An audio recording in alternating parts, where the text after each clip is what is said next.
Saan sa sense ah? Oo ah.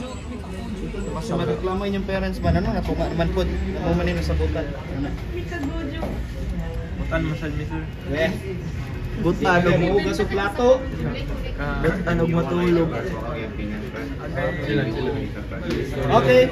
So, first things first is we need to restart our router. This type of this type of router is this one. Dual band again. Dual band this siya na router dual band. So we have to restart at the back panel niya, back panel likod niya, and then we need to restart this one. First indicator na na-restart nimo is mo green is sila tanan, then kaning isa orange. Okay, so good terms na siya. Then we need to go back to our client or the Windows 10 Pro OS or whatsoever OS na siya, basta Pro para makasulod ta sa domain. Then the next step is to check if the default gateway will be or will show up. Windows R command. Sinapay wa kabalo. Windows R command, and we need to IP config. So, what's the point to IP config? To show if nabay default gateway niya. But at the same time, we need to check if nabay naka-assign na IP address ba niya. Kaya dili man ta maka-access sa atong router at the same time kung galain tagbangag kung nani naka-assign duwa. Di na nimo ma-access yun. Nagpiliton pa na nimo. ncpa.cpl open. So na lang naka-add daan. Identifying. Okay, good.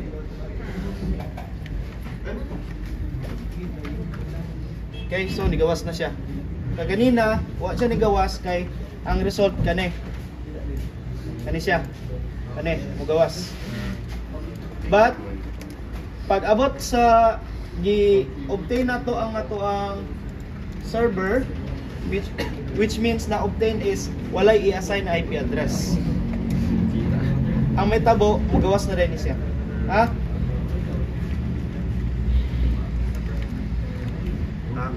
Hacker man. So next step is to go to your server.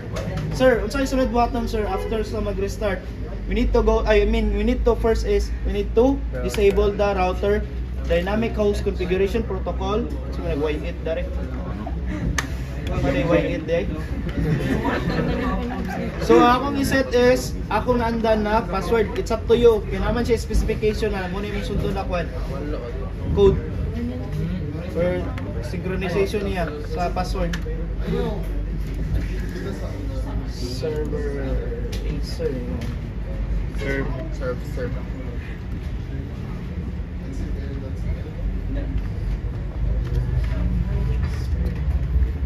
Kulang R. Digit number. Server admin.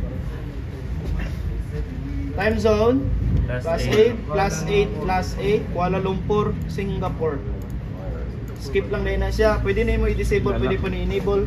Pero pasagdan na nato na.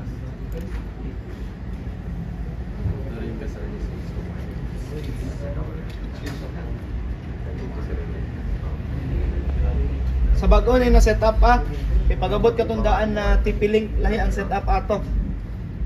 Depende gid sa inyong router na magamit pagabot sa assessment. Kung ang importante is kabalo mo og disable sa yan DHCP.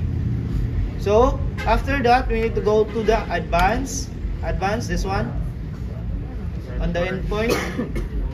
Then go to the network tab and find the DHCP server sa bago na router niya sa bago sa kining dual band. Then save lang dayon. Succeed. And then we need to assign na din tag IP address ato ang server. Windows R gyapon, Windows Run, open local area network, open IP version 4, then assign. Depende kung unsa ipa-assign ni asesora, kung class A, class B, class C, class D, class E. Depende rin na siya. Dahil galing subnet mask is mag-identify ni siya kung unsa na class ang imong gamiton.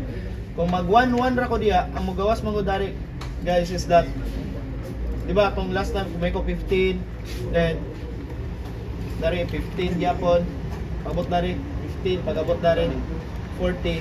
Ang end na is mo ni siya ang class C. Ang sa subnet mask na mo na ma-identify na class B or class C or class D ba yung gigamit. Ayan mo kalibog ana. Pwede ra mo ba mataka og numbering pagabot sa assessment. Kung kabalaran mo estimate ay class C din ni siya. Muni timailan na class A ni siya. Pagabot mo ko Dario, kani pinakauna, unay timailan nimo na classification sa imong IP address. Kana. So magamit sa ko class C. So ang mahitabo ana kung i-erase na ko na tab lang, automatic na siya class C na din na siya pasabot.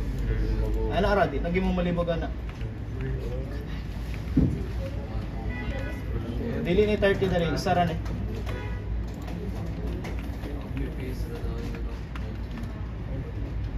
Save, then we are done with assigning of IP address, and the next step is to add and go to server manager. Server manager na ra Dario. Abay lang siya sa start. Kaning icon mo ni server manager kaning may mura og basket dara or the system unit na icon. And then go to the roles to check if na ba na-install. So wala. So our next step is we need to Windows R DC promo .exe enter. Now iyan ni siyang i-verify if na EDDS. But at the same time, na-check na to na wala. So, pag-check niya, kay wala man, siya na din mag-automatically mag-install og ADDS. Muna may tabo. O, nara. Being installed. Wait, the Active Directory Domain Services Installation wizard will open automatically once the binary have been installed.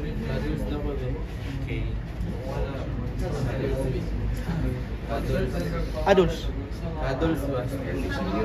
Ha? Adults.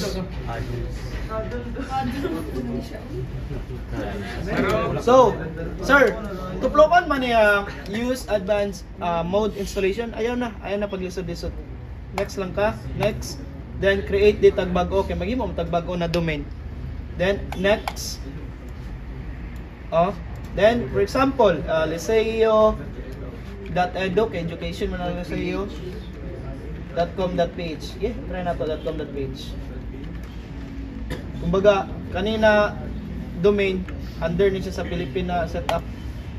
Sa Pilipinas na naka-base kumbaga kung .ph. Depende na sa domain ninyo kung .org, .com. Depende na. Now the next step is we need to select the R2. Tama mo na pong basis sa to ang OS. Namdiyan po na yung kuwan na rin na siya yung mga meaning and description kumbaga. Hindi mo maglisod-lisod na. Masaha lang yun, depende na lang kung di ka kabulog basa, may problema. Next step, next lang yapon. Yes lang niya, ay na mong paglisod-lisod. Ay na ni Tanduga. Ayaw na. As is na. Then, server admin 1, kay mo, ramdya pa ng OS na ko. Hindi na ako maglisod-lisod. Then, reboot lang dayon. So, ana ra kadali, makita man din nato Dario, gi-install ra niya ang ADDS. Wala na nato nagitandog whatsoever diya, wa ta nang ilabot diya.